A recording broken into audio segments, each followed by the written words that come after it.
어, 오늘 아침 우리가 본문 나눴던 7장 7절까지의 내용을 보시면서 이 출애굽의 사건은 하나님의 자기 계시다, 나 여호와인지를 알게 한다. 모세와 아론뿐만 아니라 이스라엘 백성에게도 더 나아가서 애굽 왕과 바로와 그 백성들까지도 다 이 일로 인해서 내가 여호와인 줄 알리라. 그래서 이 출애굽은 어떤 면에서는 어떤 심판이라기보다는 하나님의 하나님 되심을 하나님이 계시하는 것이다.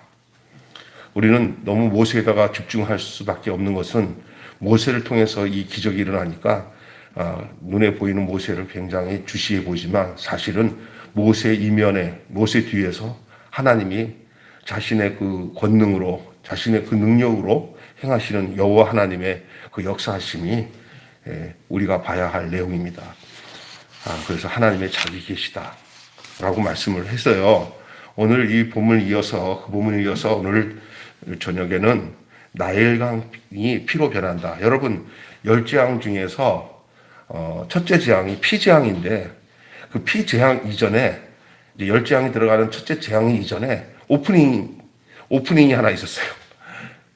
이제 그게 뭐냐면은 이제 모세가 짚고 다니는 그 지팡이의 오프닝 게임이 있었어요. 오프닝 게임.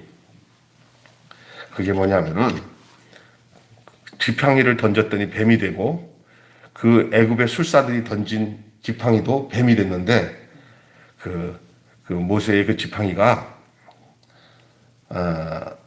그 뱀들을 다 잡아먹어요. 그러면 게임이 끝난 거거든요. 그러면 이제 이건 해봤자 끝난 게임이라는 거거든요. 어느 임금이 돼도 왕이 돼도 그 정도면은 이거 예상치 않다 생각하고는 좀 저울질을 하고는 해야 되는데 완악하면은요 앞뒤가 안 보여요. 그냥 욕심에 가득 찬, 자기 생각에 가득 찬 이 바로에게서는 그런 오프닝에서 벌써 이 열재앙 끝에는 어떻게 될 것인가를 다 알려주고 있는데도 저들은 알 수가 없었어요. 자, 그러나 바로의 마음이 완악하여 그의 말을 듣지 아니하니 여호와의 말씀과 같더라 하면서 13절에 말씀하고 있잖아요. 12절에 각 사람의 지팡이를 던졌어요. 요 술사들이. 근데 그 술사들도 지팡이가 뱀이 돼버렸어요. 그러니까 여러분 이걸 아셔야 됩니다. 하나님의 능력만큼이나 이 마귀가 가지고 있는 능력도 거기에 비스무리하게까지 간다니까. 그러니까 우리가 이 세상 살아가면서 어떤 요상한 일에 너무 말려들지 말아야 될 것은 세상에 있는 악한 신들도 하나님의 능력과 비스무리하게 하니까 사람들이 현혹이 되어서 이게 진짜인지 가짜인지 모르는 상황이 있다는 것을 알아야 됩니다. 그러나 오늘 여기서의 이 지팡이, 예? 이 지팡이가 아론의 이 지팡이가 그 요술사들의 지팡이가 뱀이 된 지팡이들을 다 잡아먹어요. 그 지팡이를 삼켜요. 이것은 이미 앞으로의 게임을 다 보여주는 거거든요. 앞으로의. 이게 오프닝이에요, 사실은. 이것은 첫 번째 이적이다? 아니거든요. 이적은 지금 피해 재앙의 첫 번째, 재앙이에요. 첫 번째 재앙. 이 첫 번째 재앙의 이야기가 오늘 나오는데, 그것도 젖줄, 생명의 젖줄. 우리가 역사를 보고 배우면은, 저기, 유프라데스 유역에 있는, 그쪽의 문명, 그게 이제 그 아시아 쪽에 중동 쪽에 있는 유프라데 문명, 그 이전에 더 유명한 문명이 나일강 문명이에요. 나일강 문명. 그리고 중국의 황하 문명. 이렇게 우리가 세계사를 통해서 배우잖아요.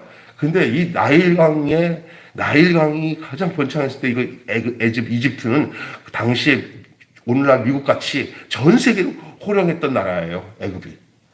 그런데 그 나라의 그 번영과 그 피라미드 알잖아요. 피라미드. 이런 그 엄청난 문명이거든요. 이 유명한 여왕 있잖아. 어떤 여왕이죠?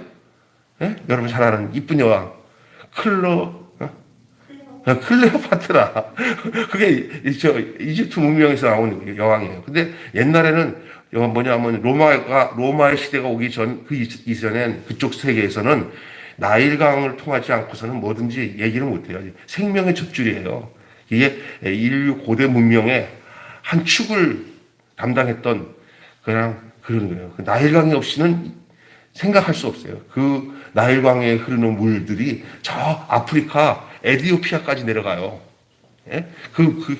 전 아프리카를 전부 젖줄을 대듯, 예? 그런 생명의 젖줄 같은 그런 나일강이에요. 근데 그 나일강이 오늘 피로 변한다는 거예요. 피. 이게 하나님의 첫 번째 재앙입니다. 재앙. 이게 뭐냐? 야, 이게 좀 있으면 알지만 이게 보면은 완전히 악취가 나고 뭐 먹지도 못해요. 여러 물 없어서 기갈의 모습을 한번 생각해 보세요. 그것도 냄새 나죠. 완전히 고기들이 다 썩어 빠지죠. 그 안에 있는 모든 것들이 생각해 보세요. 그게 일주일이 지난다고 그래서 일주일이 계속 지나가요. 이건 나일강이 피로 변한 이 재앙은 애굽에 어떤 메시지를 주고 있는지를 그 어떤 재앙입니까? 이게 어떤 의미를 갖고 있는지. 여러분, 출애굽 과정을 통해 이스라엘 백성과 애굽 백성이 여호와가 하나님인 줄을 알 것이다라고 아침에 말씀했잖아요. 이 첫 재앙은 애굽의 모든 강과 호수와 그와 관련된 모든 하여간 물을 받아놓은 데는 다 피가 돼버려요. 흘러서 들어오는 것도 아닌 것 같아. 그릇에 대접에도 그냥 물을 받아놨는데 피가 돼버리는 거예요. 이건 죽을 지경일 겁니다. 여러분이 한번 상상해 보십시오. 여러분이 우리 지금 서울에서 사는데 여러분이 그냥 수도꼭지만 틀으면 다 피가 나온다고 생각해 보세요. 하루도 물 못 먹으면 못 살 텐데 물을 찾을 수가 없어요. 물을 찾아 기갈이 되어서 아우성치는 저들의 모습을 보십시오. 강과 이 물은 생명입니다. 생명이 죽음으로 변하는 이 재앙이 애굽에게 주는 메시지예요. 이게 죽음의 재앙이에요.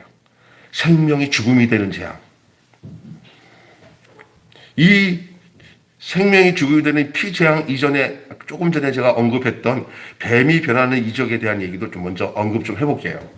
말씀에 순종하지 않은 바로에게 하나님은 이적을 보이라고 하십니다. 그래서 이적은 사람을 살리기도 하고 죽이기도 하는 하나님의 자기 계시와 심판의 도구입니다. 그런데 생명의 기적을 만나고도 순종하지 않은 이 교만한 바로는 결국 죽음의 하나님을 만날 수밖에 없었는데 뱀이 이렇게 변하는 이적을 통해서 조금 전에 얘기했잖아요. 이제 오프닝이 이루어지는데 이게 뭐냐면 결국은 교만한 이 바로의 모습들이 하나님의 능력과 권능의 앞에 다 삼켜질 것을 보여주고 있는 거예요. 이 지팡이는 권세, 능력을 말하는 건데 저들이 가지고 있는 모든 요술사의 권세, 그것이 뭘 상징하고 있냐면 애굽의 권세예요. 한낱. 하나님 앞에서는 게임이 안 됩니다. 게임이. 아론의 그 지팡이가 그 뱀을 다 삼키는 걸 통해서 앞으로 나타날 모든 열재앙의 이적에 대해서 얘기를 하고 있는데 첫 번째 재앙이 이제 탁 펼쳐지기 시작합니다. 사실 나는 이 첫 번째 우리 이 10가지 재앙은요, 그 단계적인 의미가 있어요. 이제 둘째 재앙, 셋째 재앙, 넷째 재앙 나가게 되면요, 상당하게 이게 첫 번째 재앙을 왜 피해 재앙으로 해야 되는지를 알게 되게 됩니다. 애굽에서 나일강은요, 아까 제가 말한 것처럼 생명의 젖줄이라고 그랬어요. 생명의 젖줄. 나일강을 빨아먹고 문명이 컸습니다. 나일강을 쪽쪽 빨아먹으면서 그 문명이 자라났고 그 나라가 형성되어서 마치 엄마 젖을 빠는 아이가 그거 빨고 점점 건강해지는 것처럼 이 에집트라는 이 나라가, 애굽이라는 이 나라가 나일강을 통해서 무럭무럭 자라서 큰 문명의 국가가 되었습니다. 그래서 이 나일강은 삶의 근간이고 문명의 시작입니다. 바로와 애굽 백성들의 자부심, 자존심은 바로 나일강에 있었습니다. 세계사를 공부해보면 그 나일강에 대한 얘기가 많이 나와요. 그 나일강을 통해서 모두 그 나일강 주변에서 이제 문명이 커지기 시작하는데 아마 그 당시 고대 문명 중에서 가장 찬란한 문명을 이룩한 것이 나일강의 문명입니다. 그것이 곧 그들에게 있어서는 생명과 같았습니다. 그 나일강이 죽음으로 변합니다. 그 나일강이 죽음으로 변합니다. 피로 변하죠. 물이 피가 됐다는 것은 죽음입니다. 죽음입니다. 생명의 강이 죽음의 강이 됩니다. 이는 생명이 이 강이 아니라 이 강을 피로 변하게 하시는 분이 생명이라고 가르쳐주고 있는 거예요. 생명은 나일강이 생명이 아니라 나일강을 피로 변하게 하시는 그 하나님이 바로 진짜 생명인 것을, 생명의 모든 그 운명을, 생명에 대한 모든 운명을 하나님이 지고 있다는 사실을 나일강이 피로 변하는 이 기적, 이 이적을 통해서 하나님은 자기 계시를 하신 겁니다. 피는 또 다른 생명이기도 하지만 그 생명을 거부하는 자들에게는 그 생명이 그들에게는 죽음이 됩니다. 피는 뭡니까? 하나님은 레위기에서나 출애굽기에 보면은 피는 곧 생명이라고 했어요. 그럼 이 생명이 무슨 생명이냐? 인간이 건접할 수 없는 생명입니다. 그러면 하나님이 주시는 이 생명의 피는 인간들에게 있어서, 하나님과 관계가 없는 자들에게 있어서는 이 피의 출현은 곧 그들이 가지고 있는 물이 변해서 피가 된다는 사실은 우리 하나님의 편에서는 생명이지만 그 피를 대하는 인간들은 곧 그것은 그 심판의 표식이 된다는 거예요. 그냥 물이 변해서 피가 된다는 얘기는 바로 그런 얘기예요. 피는 얼마나 유용한 것입니까? 피는 생명입니다. 어떤 면에서. 그러면 생명이 생명을 심판했어요. 생명이 생명을 심판하는데 뭐야? 물은 저들의 생명이에요. 물은 뭐냐? 육신을 향한 육적인 생명을 의미하는 것이고, 피는 하나님으로 오는 생명을 의미하는 것입니다. 하나님의 생명이 육신적인 생명을 가지고 있는 것을 거기에 연연해가지고 사는 자들에게 임할 때는 그들에게는 그것이 죽음으로 온다는 거예요. 그래서 그들은 죽음을 임할 수밖에 없어요. 하나님. 그러니까 이건 생명의 주관자는 하나님이시라는 거예요. 그 피가 저들에게는 죽음의 조건으로 오는 거예요. 하필이면 왜 피가 되냐? 다른 검정물이 되지? 그런데 왜 피입니까? 그들에게서는 그 피가 피로서의 효능이 없이 그들에게는 그 피가 그들이 가지고 있는 육적인 모든 생명적 욕구를 다 잠식해버릴 수밖에 없는 하나님의 영적 권세, 능력이라고 할 수가 있어요. 그래서 첫 번째 기적은 하나님의 자기 계시 중에 바로 하나님이 하나님 되신 것은 생명의 주관자가 하나님이시라는 것을 증명하기 위해서 피가 곧 물이 되는, 피도 생명이요 물도 생명인데 왜 그럴까? 합쳐지질 않습니다. 피가 들어오면 물은 죽습니다. 여러분, 사람이 하나님 보면 죽습니다.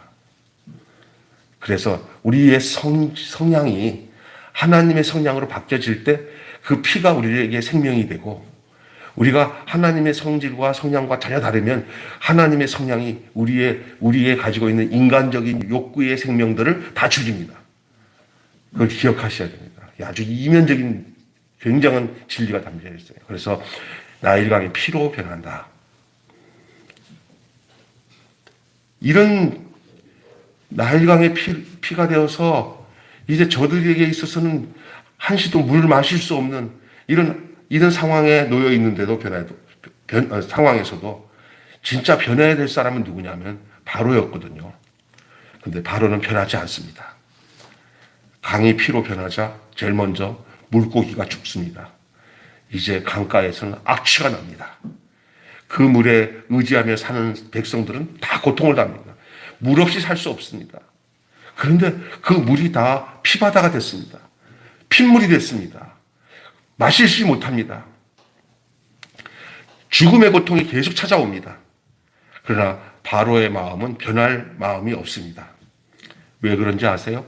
자기 이익만 도모하며 백성의 고통에 관심이 없기 때문입니다. 지도자가 자기 이익만 도모하고 백성의 고통에 관심이 없으면 그 나라는 물이 변해서 물이 다 피가 되는 그 역사의 맛을 보는 것과 똑같습니다. 그 사람은, 그 바로는 생명을 주는 왕이 아니라 백성을 죽음에 이르게 하는 왕이었던 것입니다. 거꾸로 얘기하면 죽음을 주는 환경에서 생명을 주는 왕도 있다는 거예요. 바로는 생명을 주는 왕이 아니라 죽음에 이르게 하는 왕입니다. 그의 불순종, 그의 고집, 그의 완고함, 그의 강팍함이 모든 백성들로 하여금 죽음에 이르게 한다는 사실이에요. 오늘도 이 땅에 살아가는 동안에 두 종류의 지도자가 있습니다. 이렇게 바로같이 강팍하여서 백성들을 생각하지 아니하고 자기 고집에 연연하면서 백성은 아랑곳 없이 백성을 점점 죽음에 이르게 하는 지도자 같은, 이런 지도자 같은 왕이 있습니다. 언제나 있습니다. 반대로 죽음 같은 현실 속에서도 그 몸에 피를 공급해서 수혈을 해서 그 피를 마시는 자마다 다 살리는 그리스도와 같은 왕이 있습니다. 여러분, 오늘 이 변하지 않는 바로의 모습은 어쩌면 멸망할 인간의 모습을 얘기해 주고 있고요. 육적 인생으로 살아가는 것이 최고인 줄 알고 살아가는 모든 사람들을 상징해 주고 있기도 하며, 더 가까이는 우리 주변에 사람들의 그 영혼이나 그 삶의 문제를 자기의 문제로 생각하면서 헤아리지 못하고 끝까지 자기의 완고함과 강팍함으로 백성의 고통을 연연하지 않고 살아가는 악한 지도자의 모습이 바로 바로의 모습과 중첩되고 있다는 사실을 여러분 보셔야 됩니다. 우리는 정말로 이런 모습을 보면서 변하지 않은 바로의 모습은 어쩌면 우리의 모습일 수도 있고요. 네, 완고한 우리의 모습. 가까이는 모든 사람들 속에서 나타나는 어떤 현상일 수도 있어요. 그러나 이것은 다 당연히 하나님 앞에 심판을 받아야 돼요. 이 10가지 재앙의 과정이 겪으면서 우리에게도 이렇게 하나님 앞에서 이 재앙의 심판을 받아야 될 부분이 없지 않아 있나 한번 살펴볼 필요도 분명히 있습니다. 그때 우리가 돌이켜야 될 것은 주여 저를 강팍하게 하지 마시고 늘 주님의 그 행하심 앞에 무릎을 꿇고 순종하는 자 되게 하시고 목이 곧은 백성이 아니라 늘 주님의 말씀 앞에 엎드려져서 그 뜻을 쫓는 그런 사람이 되게 해달라고 기도하며 살아야 되는 저희들이 돼야 될 줄로 믿습니다. 예? 이 사람의 완고함과 뻣뻣함이 뭐 남의 얘기가 아니에요. 바로 우리일 수도 있어요. 그렇게 말씀할 것만, 그렇게 깨닫게 할 것만 끝까지 고집부리면서 완고하게 행하는 이 바로의 모습은 인간 군상의 모습이 아닌가 싶습니다. 이것은 심판받아야 할 생명입니다. 이는 심판받아야 되는데 심판을 제대로 받기만 하면 삽니다. 그래서 이런 고집이 십자가에서 함께 못 박혀 죽고 그리스도와 함께 사는 역사가 있을 때만이 가능한 줄로 믿습니다. 이 땅에서 우리가 죽어야 할 부분은 죽어야 돼요. 심판받아야 될 것은 우리가 사는 길이에요. 이런 바로 같은 그런 우리의 증상이 있다면 우리는 이 물이 변해서 피가 되는 것처럼, 물이 변해서 피가 되는 것처럼 그런 심판을 우리가 받는다면 살 길이 열리는 것이죠. 물이 변해서 피가 되기도 하지만 예수님 안에 있으면 물이 변해서 값진 포도주로 바뀔 수도 있어요. 믿습니까? 그러니까 우리가 어떠해야 되냐? 우리는 이 땅에 살아가는 동안에 우리 안에 조금이라도 강팍함, 하나님 안에서 우리가 뻣뻣하게 하는 것이 없이 하나님의 그 어미하심 앞에 바짝 엎드려서 주님, 저가 그렇습니다. 저에게도 그런 부분이 있네요. 저에게도 뻣뻣한 게 있네요.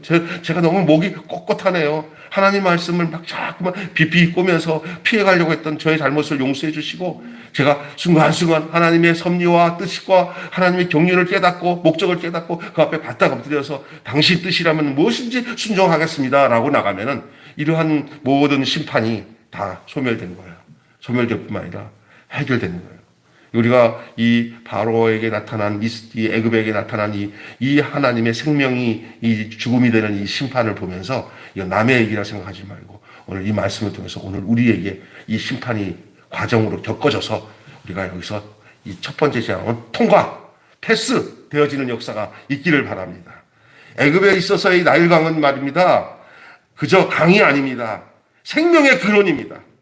풍요를 주는 신이 나일강에 주는 신이에요. 농경신들, 태양신, 어제 말한 소신, 그러니까 태양, 소, 그 다음에 나일강, 이게 이 애굽의 수호신이에요. 그러니까 이 강 자체가 그들에게는 신이었어요. 나일강 자체가 신이었어요. 소가 신이었던 것처럼, 그리고 저 태양신이 신이었던 것처럼 태양, 나일강, 소, 그것이 이게 바로 어때요? 애굽의 신이었어요. 신. 하나님이 애굽 신을 심판하신 겁니다.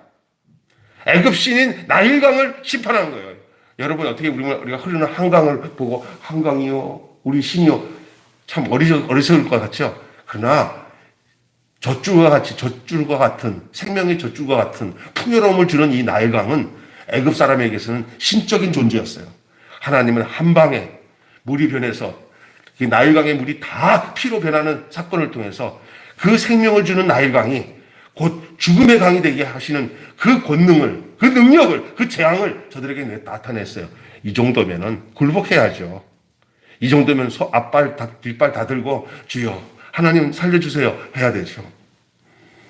이 나일강에 대한 나일강이 하나님에 의해서 죽음의 강이 된 것은 생명의 근원이 누구인지를 보여주는 재앙입니다. 생명이 나일강에 있는 게 아니라 생명이 누구에게 있느냐? 나일강에 있는 이 물이 피가 되게 하시는 그분이 생명이다. 하나님의 뭐라고 했어요? 내가 여호와인지를 너희가 알게 될 것이다.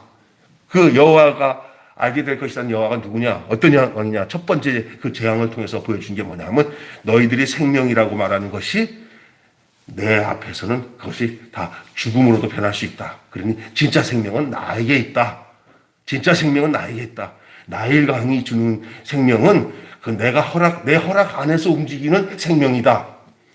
여러분, 오늘날 이 땅에 살아가면서 돈이 우리에게 생명을 준다. 어떤 권력이 우리에게 생명을 준다. 개인적으로 막 건강해서 그것이 내게 생명을 준다는 이 육적 생명에 취해가지고 이 현실적인 생명에 취해가지고 살아가지 마십시오. 진짜 생명의 그릇은 우리를 이 땅에 창조하시고 우리를 피조하셔서 이 땅에 살게끔 하셔서 우리에게 생명을 진짜 주시는 분은 여호와 하나님이신 것을 오늘 이 출애굽기 통해서 보여주고 있는 거예요. 하나님이 하나님 되심을 아는 것이 가장 복된 인생인 줄로 믿습니다.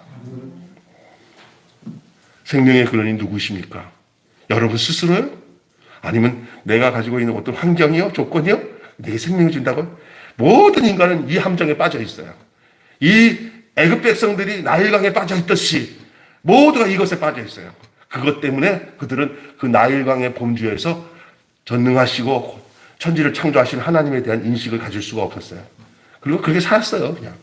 근데 하나님이 이번 이 출애굽을 통해서 자기 계시를 하는 거예요. 내가 너희들에게 나를 좀 나타내 보이겠다. 그래서 너희 애굽 땅 사람들마저까지도 정말 선택받은 백성이 있다면 나를 믿어라. 이 얘기거든요. 애굽 백성까지도 이게 하나님의 자기 계시, 하나님의 하나님 되심을 드러내는 사건이 출애굽 사건이에요. 사실 그들에게는 고통스럽긴 하지만, 왜냐하면 그 과정을 겪는 게 얼마나 고통스럽겠습니까? 그 열재앙을 받는 가운데. 그러나 이 재앙이 이르는 가운데 하나님께서는 그 이스라엘 히브리 민족과 모세와 그 백성들은 하나님이 철저하게 보존해 주시고 행하죠. 보면서 야 하나님 살아계시는구나 느꼈을 거예요 아마. 조금의 여파의 고통도 있었을지는 모르겠어요. 물 사건 때문에. 그러나 아마 저들에게는 뭐 이미 모세와 아론을 통해서 조금만 참아라. 이게 사실은 저기 가서 우리 민족을 보내주셔서 저쪽 멀리 광야에 가서 제사 좀 드리게 해달라고 하는데 그건 예? 나중에는요 이제 재앙 통해서 보면요 허락을 해줘 일부적으로. 그러나 또 바로 마음이 또 바뀌고 웃기는 게 뭐냐면요 재앙이 계속 올 때마다 어느 정도 뒤로 물러섰다가 야 봐줘라 해갖고 그러면 모세가 아 그래요 하고 이제 재앙을 또 끝내잖아. 그럼 또 재앙이 끝나면 또 원점으로 돌아와. 원점으로. 이게 얼마나 마귀 새끼가 끈덕질인지 나에게서 완전히 떠나간 줄 알았더니 그 조금 또 편해지면 또 딴 생각해. 딴 생각.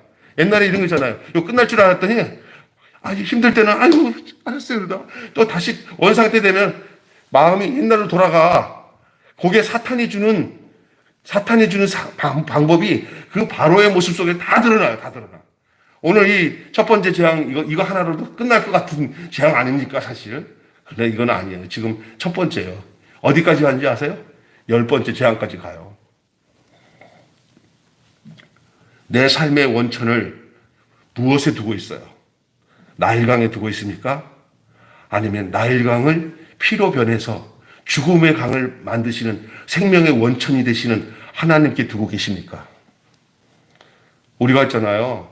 예수를 믿는다고 하면서 예수를 내 모든 필요와 욕구를 채워주는 신적인 요소로 믿고 내가 왜 교회 다니는지 아서 그냥 나 이 세상에 예수님께 기도하고 간구하면 그 예수님이 나에게 이 세상 좋은 거 다 주는 거 나 그것 때문에 내가 예수 믿지? 얼떨 때는 그럴듯하죠. 거기 함정이에요. 그런 조건으로 예수를 믿으면 미신을 믿는 듯한 예수를 믿는 믿음은 우리 주님이 원하시지 않아요. 우리의 믿음은 그분이 내 안에서 사는 거예요.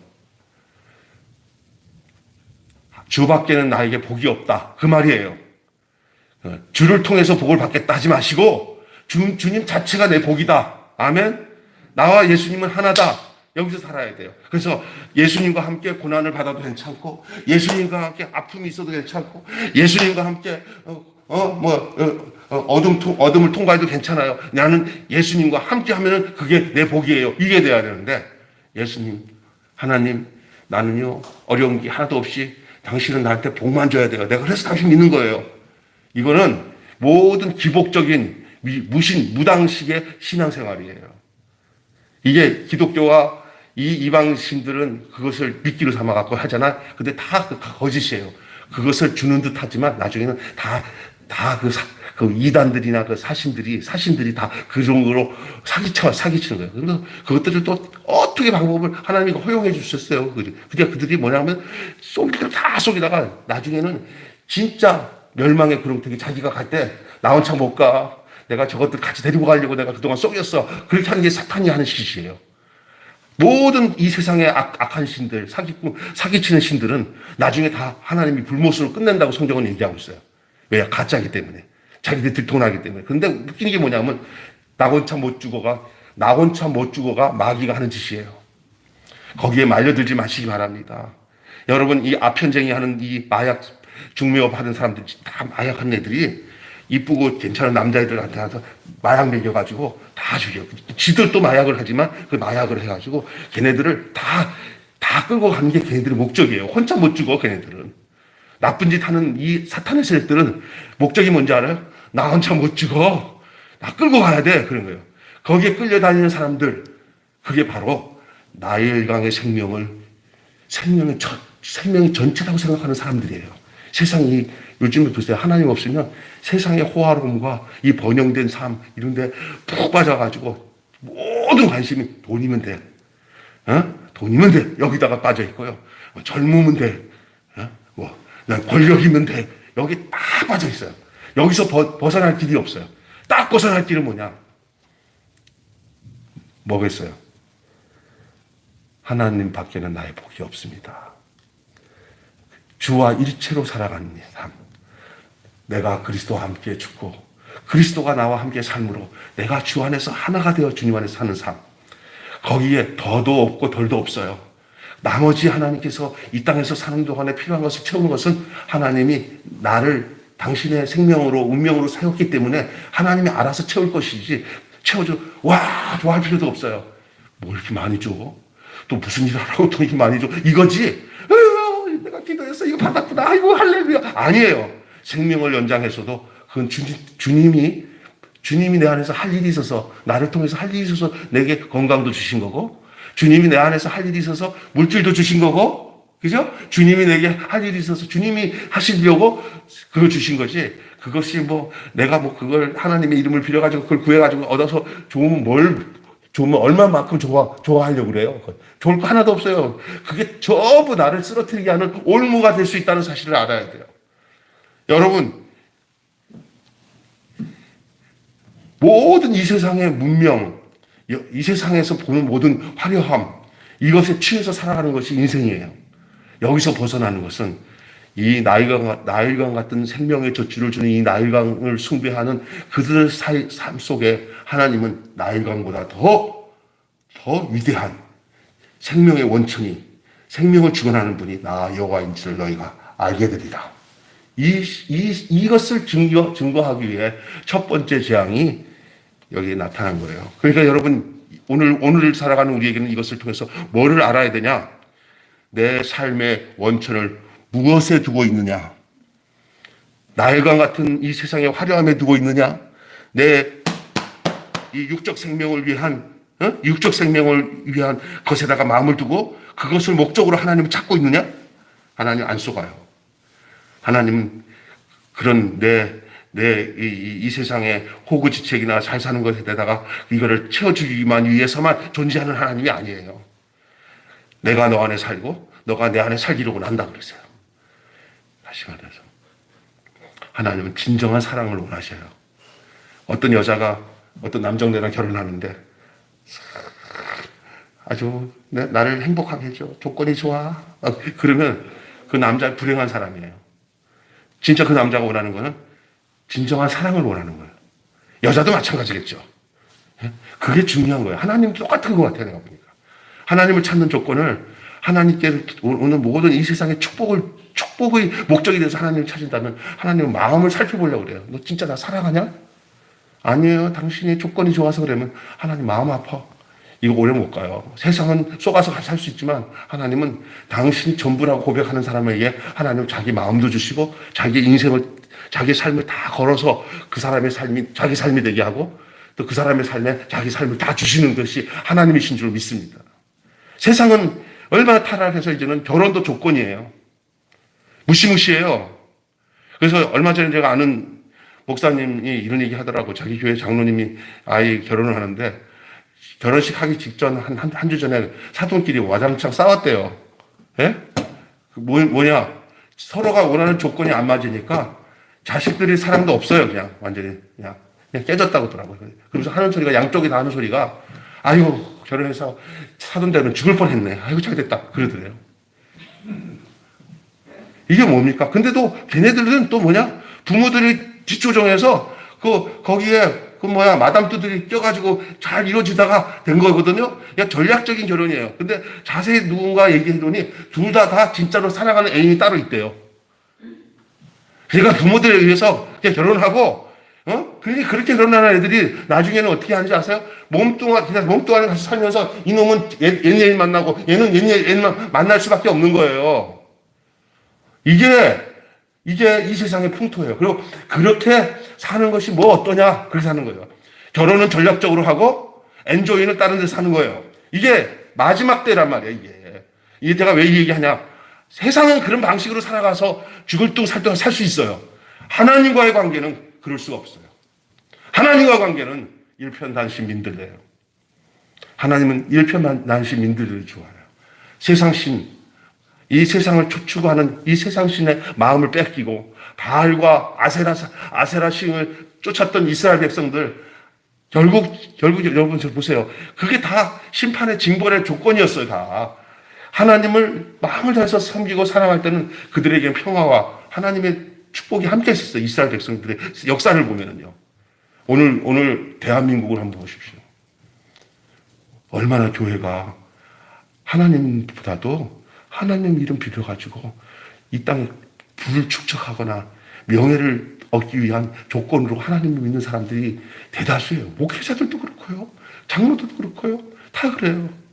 그래서 이렇게 지하교회, 조그만 교회에서 목회하면, 아이고, 하나님 축복도 못 받은 존재들이야. 매일 저래. 그럴 수밖에 없는 세상이에요. 그냥 우리는, 아직, 니네보다 좋다. 우리는 하나님이 최고 복이다. 진짜 그래, 진짜. 믿습니까? 진짜 그래야 됩니다. 아이고, 기죽어. 아이고, 저런 교회는 뭐, 아이고, 좋겠다. 절대 아닙니다. 네, 진짜. 우리는 그 크신 하나님이, 생명의 근원의 하나님이 우리 각자에게 분명하게 있음을 알기에 우리가 애쓴다고 되는 일도 아니고 거기다가 그걸 추구한다고 하나님 기뻐하시는 아닌 것을 알아요. 그냥 한 명 한 명의 성도를 내 내 피처럼, 내 뼈 중에 뼈처럼 생각하면서 진짜 함께 울고, 함께 웃고, 그냥 한 몸으로 살아가는 이 적은 공동체지만 그 주님이 진짜 주인 돼서 살아가는 이 삶, 그 삶이 바로 하나님이 하나님 되심을 드러내는 삶인 줄로 믿습니다. 만약에 안 그렇고 그냥 기계적으로 사람 와도 좀 부족한 사람이 있으면 이 사람 하나만 가. 그리고 그게 아니잖아요. 정말 한 생명을 천하보다 귀하게 여기고 그 하나님의 사랑으로 존재하면서 하는 사람. 진짜 사랑하는 사람이면요. 그냥 이렇게 학구방에서 살아도 손잡고만 있어도 행복해하는 게 진짜예요.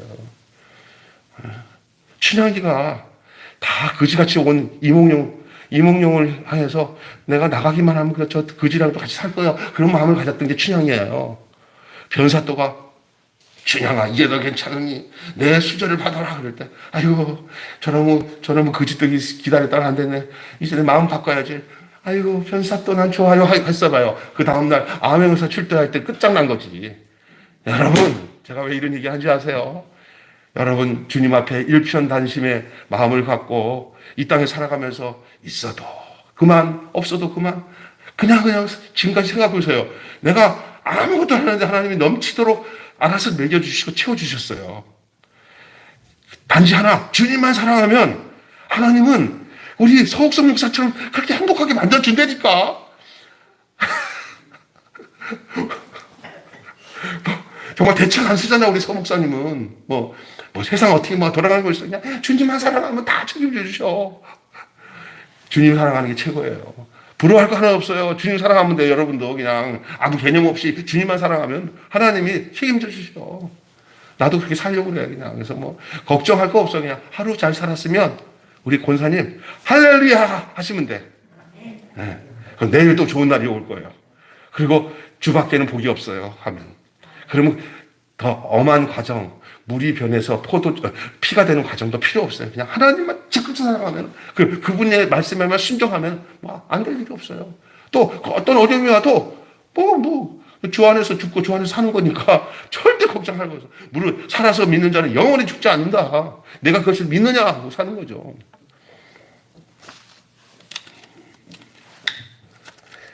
저는 옛날에 물을 살아서 믿는 자는 영원히 죽지 않냐고. 그 얘기가 제가 진짜 그냥 영원히 죽지 않고 사는 건 줄 알았는데 그게 아니더라고요. 주님의 생명을 가지고 산 사람은요, 그 사람이 이 땅에 육신이 죽어도요, 그 사람의 그 살아있는 흔적과 그 내용이 그와 함께 했던 모든 지체를 통해서 그 안에서 다시 이식돼서 살아난다는 거예요. 그래서 그 영원히 사는 거예요. 제가 미국에 있는 이모가, 우리 첫 이모부가 돌아가셨잖아요. 지금도 살아있대요, 자기한테. 생생하게 살아있대요. 내가 얘기 들어보니까. 아주 행복하게 살잖아요. 왜 그러냐? 그 생명이 기에 죽어도 살겠고가 뭐냐면, 사람은 그게 그대로 그리스도가 죽었잖아요. 우리 예수님이 십자가에서 죽고 승천했잖아요. 근데 영원히 우리 안에 살잖아요. 우리 안에 살잖아요. 내 안에 살아요. 내 안에 사느니 예수 그리스도니. 내 안에 사느니가 그리스도란 말이에요. 주님은 이미 십자가에서 죽으시고 승천했는데 어떻게 내 안에 살아요? 영원히 죽지 않는다는 말이 맞아요. 내가 이것을 믿느냐. 육신이 흙으로 온 것, 흙으로 가는 거는 그냥 다 가는 길이에요. 그게 목적이 아니에요. 내 안에 그리스도가 살아있어서 내 생명이 이제 죽음과 상관없이 사는 그거. 그냥 육신이 죽어도 영원히 사는 거. 그 그리스도로 사는 거. 이거예요. 그냥 육체의 안목이나 이생의 자랑, 그 다음에 육신의 정욕을 따라 살아가는 사람들에게는요, 하나님의 사랑함이 없어요. 그러나 그는 영원하지 않아요. 그러나 영원한 하나님의 사랑은 내 안에서 그분을 사랑하기 때문에 이 모든 세상으로 오는 이런 유혹들 있잖아. 이 나일강의 유혹들. 그것이면 전부라고 생각하면서 흥청망청하면서 하나님 인식하지 못하고 살아가는 모든 사람들에게는 이 하나님이 내가 여호와인 줄 너에게 알게 하리라 하고 나타난 이 첫 번째 기적은 어떠면은 애굽 백성에게도 기회. 하나님을 볼 수 있는 기회란 말이에요. 우리는 이 땅에 살아가는 동안 어떤 어려움이 있을 때 호들갑대지 말고 그런 상황을 통해서 어떤 하나님을 뵐 수 있는 기회의 눈과 믿음이 열려지시기를 주님의 이름으로 축원합니다. 하나님은 지금도 언제나 사람을 통해서 당신을 표현하지도 하지만 어떤 환경과 역사를 통해서 하나님이 자기 계시를 하신단 말이에요. 그 유대인들, 그 애굽에게만 그런 재앙을 통해서 계시한 게 아니에요. 유대 백성들에게. 바로 우리들에게도 지금 살아가는 동안 우리가 그리스도 안에서 살면 뭐든지 그것을 볼 수 있는 영적인 눈을 열어주셔서 우리가 허탄한 곳에 마음을 두지 않고 생명의 주와 함께 사는 그 삶을 언제든지 택하고 그 안에서 누리고 그 안에서 그 하나님께 영광이 되며 살아가는 영광의 자리에 몸으로 살아갈 수 있도록 하나님이 우리를 이끌어 주신다는 사실을 여러분 믿으시기를 바랍니다. 기도하기 마치겠습니다. 하나님 아버지, 오늘 이 저녁에도 출애굽기를 통해서 이 나일강이 피로 변하는 이 첫 번째 재앙의 사건을 통해서 하나님의 하나님 되심, 그 죽음의 강이 되어버리게 된 그 나일강이 진짜 하나님만이 생명의 원천인 것을 나타내시기 위해서 오늘 이 첫 번째 재앙이 이루어진 것을 보며 이 성경에 나오는 이 열 재앙의 스토리가 그냥 허무하게 지나가는 스토리가 아니라 오늘을 살아가는 우리에게는 어떤 의미와 생명으로 우리에게 다가오는지를 알게 하여 주시고, 하나님, 우리가 이 세상에 허황된 이 세상 사람들이, 하나님 없이 사는 사람들이 요구하는 그 욕구 중심의 삶이 아니라 하나님 안에서 그 영광스러움 안에 주님의 그 대속의 은혜 속에 하루하루를 주님밖에는 복이 없습니다 고백하며 살아가는 저희들 되게 하여 주시옵소서. 우리 매일교회를 축복하시고 온 성도들이 세상적인 그런 기복적인 그런 마음으로 무당을 섬기는 그런 샤머니즘 신앙이 아니라 생명 되신 주님, 오늘도 내 안에서 살아서 역사하시며 우리 안에서 진정한 왕과 주인이 되셔서 우리 인생을 주관하시는 왕이신 그 주님, 그 주님의 온전한 통치 안에서 우리의 하루하루의 생명을 주신 그 하나님을 찬양하며 살아가는 복된 우리 몸된 교회 성도들 다 되게 하여 주시옵소서. 지금 그러는 과정 속에 이렇게 육체적으로 힘들어하는 성도들이 있고 또 경제적으로 어려워하는 성도들이 있습니다. 무엇으로 우리가 육신적으로 유로할 수가 있겠습니까마는, 그러나 우리의 모든 삶의 목적이 그런 것이 잘 되고 안 되는 것의 목적이 아니라 나와 주님과의 관계가 목적인 것을 알게 하여 주셔서 우리가 더 힘들고 어려울수록 주님 곁에서 안식을 누리고 주님 안에서 나 자신을 해석할 수 있는 그런 복된 성도들 다 될 수 있도록 인도해 주시옵소서.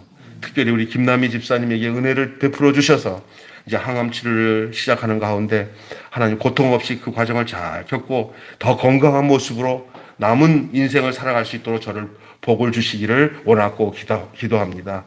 그리고 더욱 주님을 좀 생생하게 만나는 그런 체험적 신앙을 허락하셔서 정말 주님의 그 놀라운 그 생명을 표현할 수 있는 귀한 자매가 될 수 있도록 복을 내려 주시옵소서. 우리 김예숙 집사님 또한 아버지 이게 요로결석증으로 하나님 아버지 어려운 가운데 있습니다. 방사선 치료가 잘 되게 하여 주셔서 어려움 없이 아픔 없이 지낼 수 있도록 주님 완치시켜 주시기를 원하고 기도하옵나이다.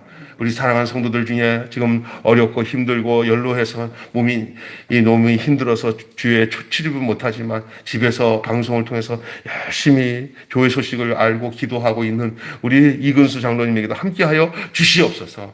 저가 점점 몸이 연약해서 늙어져도 그의 영혼은 더욱 하나님 아버지 속사람은 더욱 강건해지고 새로워질 수 있도록 하나님 인도해 주시옵소서. 흩어져 있는 우리 매일교회 성도들 다 기억하셔서 이제 교회 근처로 다 이사 오게 하시고 우리가 정말 마지막 때 더 그 교회 성도들이 더 한데로 뭉쳐서 하나님이 원하시는 그런 정말 온전한 교회 그리스도의 몸된 공동체를 이루어갈 수 있도록 하나님 그런 환경적인 은혜도 저들에게 허락하여 주시고 교회 중심으로 집들이 이사 와서 함께 위로하고 함께 격려하고 함께 사랑을 나누고 한몸됨을 더욱 뚜렷하게 할 수 있도록 하나님 인도해 주시기를 원하고 기도합니다.